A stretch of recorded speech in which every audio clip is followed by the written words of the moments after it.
let's talk about, Paul, the nature of this game, what it means for the Premier League table. Arsenal obviously have looked so strong, and people have talked about them as running away with a title, and it's sort of already the race is almost run. But pegs them back a little bit. City win again. Might we see a little bit of pressure put on this Arsenal team over this fixture period now? Yeah, I think, but they come under the umbrella of everybody. It depends who they can keep fit. I mean, they have got a team, not a team. They have a group who are top level players.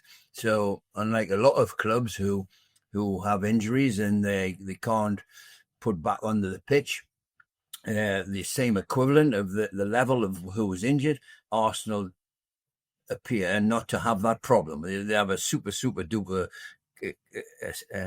group of players who, an actual fact, are top of the league, and at the moment don't look like falling, because when they have got players missing, like Guy Perez and what have you, it hasn't appeared to have affected them too much, which is a good sign for them, and at the back, both the central defenders, we can go on and on and on, but the moral of the story is they're still not losing, which is a great trait in the game, not to lose. And yesterday was a super game, first against second, lots of passion.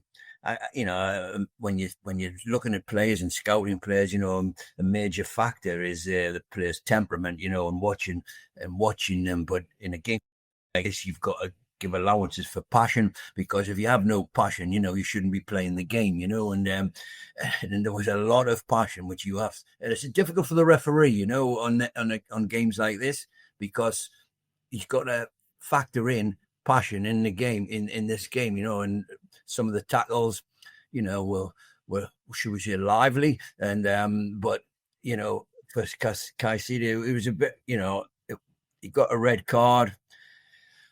At the time, you thought he's let down, he'll be thinking, I've let down the team, I've let down my colleagues, etc., but they stuck in, they hung in. And, I think a draw was a fair result, to be honest.